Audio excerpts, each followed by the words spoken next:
right here. All right, we are recording. Yeah. Everyone feeling good about it?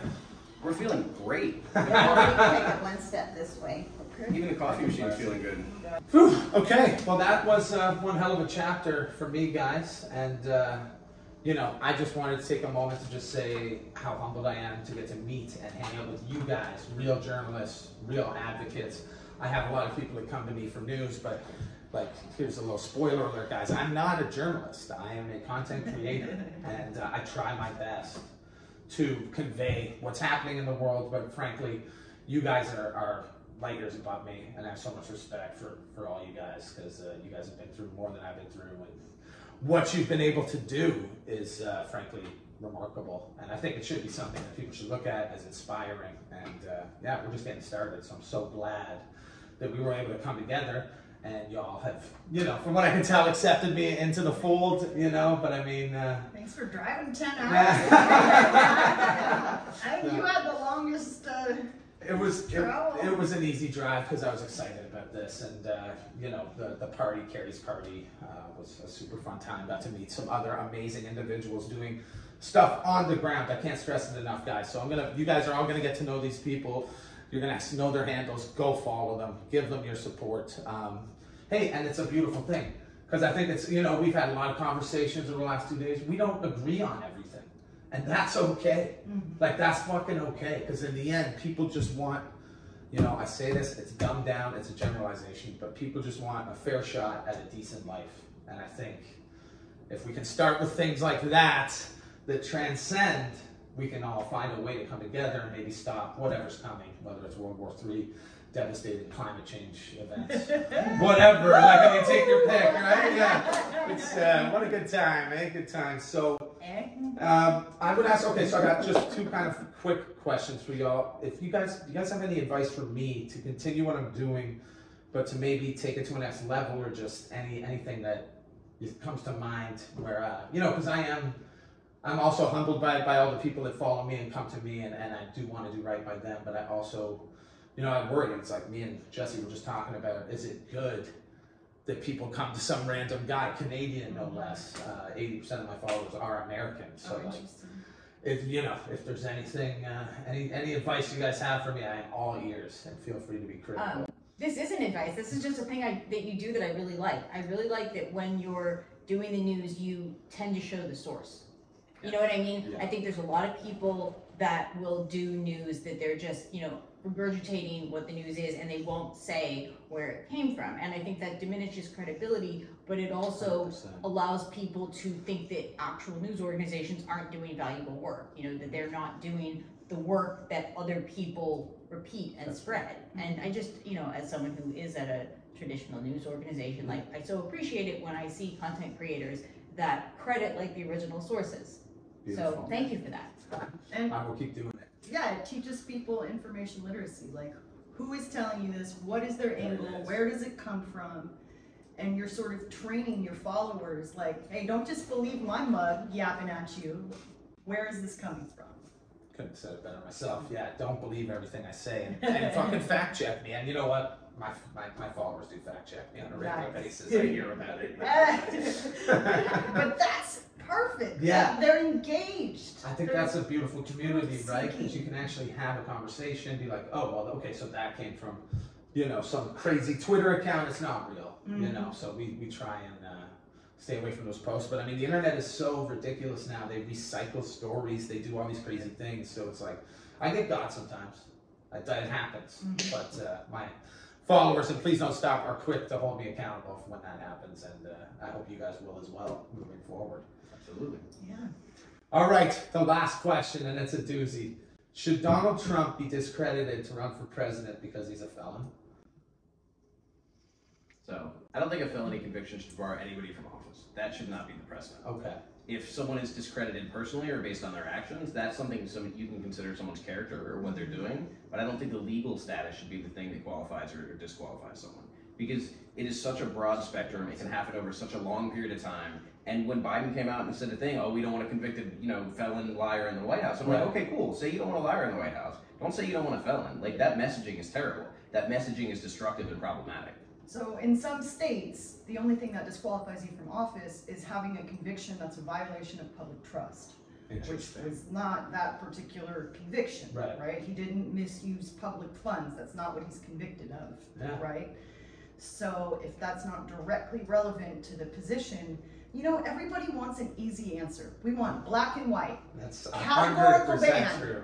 100%. We hate nuance. We hate digging in to do the hard work of parsing things apart. And so it's easier to say, oh, no convicted felons in the White House, than be like, well, you know what? No, that's not actually true, but Donald Trump shouldn't be in the White House for XYZ reasons. And I like that distinction, because you think about it, like with the recent Supreme Court ruling, they're essentially saying they're moving towards only if you've been convicted of a violent crime can you not have a gun, only if you've been convicted of a financial crime can you not manage someone's money, only if you've assaulted a child can you not be around a child. They were very targeted about the audience that could potentially be a victim. So a violation of public trust and being in a position of public power, that's a legitimate connection. It tracks. Yeah. I mean, I would say this, like, being that basically he's convicted for a business crime, the hiding of a payment, then who should be in office in any Senate seat or congressional seat or... Oh my God, my man Cliff with the fire answer. Yo, give me that. Give me that. I agree. I agree. I mean, maybe they could stop and they could make insider trading a thing that Congress people and senators can't. Oh, that'd be amazing. That'd be a good start. Yeah, maybe you shouldn't be able to trade stocks on committees that you get privileged confidential positions on, right? You know, What a crazy idea, right? I mean, the thing is that situationally, if he's not running for candidacy this year, he doesn't get tried for this crime. It's just swept under the rug, most likely. Almost certainly. Yeah. It's just situationally and discretion is used poorly. It has turned into one hell of a circus, the whole political arena, I think. But I mean, just talking to you guys right here, right now, there's hope. I got a little bit of hope. Well, I'll say this too, because I had the day it happened, I had someone in my DM saying, "I hope he rots in prison. I hope he gets how many charges was he convicted of? 34. 30. Yeah. I hope he does 34 years." I said, that's the problem in society, is that you're wishing prison on people that don't deserve prison time. Like even if he's guilty of the crime, even if the charge is legitimate, like his crime of hiding a payment is not worthy of prison, of being treated, of being dehumanized, of being put in a cage, which is what happens in prison.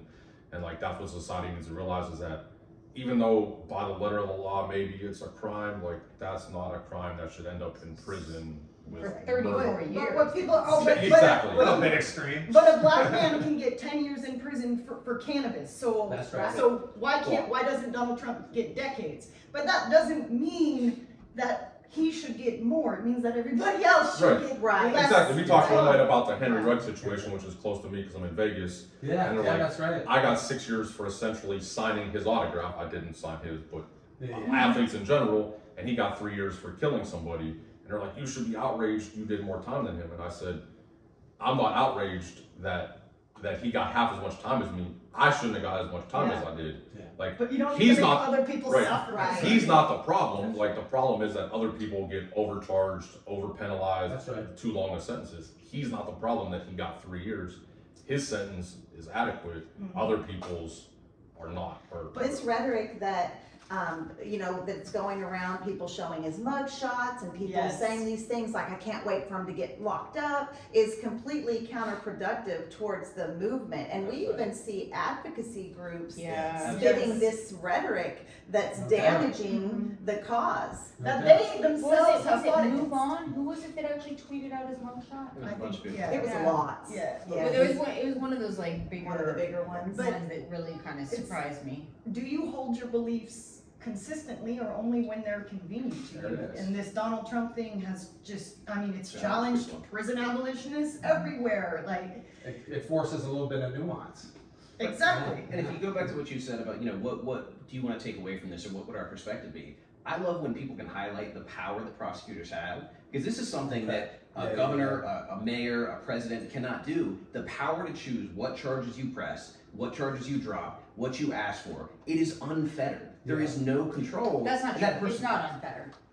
There's actually a lot of reporting on this. There's a number of states in which state attorneys general or other state entities have started enacting legislation to allow them to take over cases that would undermine prosecutorial discretion. Okay. It's actually a really controversial thing. That can go both ways, because it can then be the attorney general taking the power away from a legitimate prosecution. But it's not unfettered. Like when we were talking about, like prosecutors can do whatever they want. Like, I mean, in Texas, for instance, you very specifically can't, because then you look at Aramis, Iowa. This is going back a number of years. In Florida, she tried to not do the death penalty anymore. Mm-hmm. And the state stepped in and I think removed her from office, or wow. Yeah. I mean, so yeah. How dare you. So like it's not unfettered. It's unfettered in certain states, but there's a lot of. You just changed who has the unfettered power. Now it's the attorney general who has the unfettered power. But the point that you're making, Jesse, I think that's a technicality. Anytime a demographic enters the criminal justice system who typically has had no exposure to it, their friends, family, fans, and followers, they become outraged. Yeah, that's right. Such an injustice. Like when the insurrectionists ended up in the DC jail, and all of a sudden conservatives started caring about inhumane jail conditions like sewage flush fails and malnutrition. Yeah. Right? Yeah. And so now that Donald Trump, all of a sudden people are like, oh, prosecutors have too much discretion, or the criminal justice system is corrupt and cruel. Sure. And it's like, oh my God, what a wonderful realization.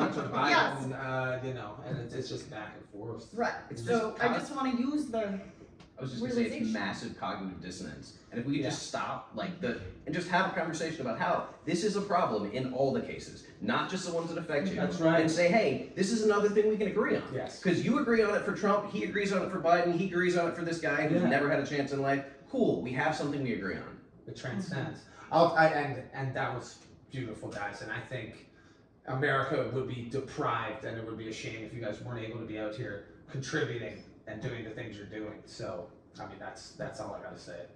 America's better with y'all, for real. So, America.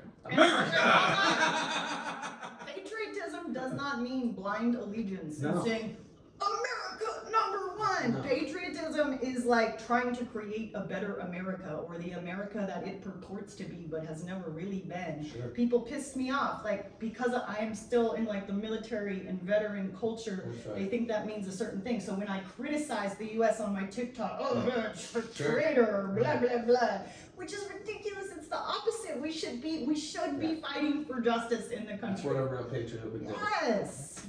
Beautiful. That's it, guys. Thank you so much for having me, and all the best. Let's stay in touch. Thank you, John. Thanks, John. Bye, y'all. Awesome. That was amazing. Thank you.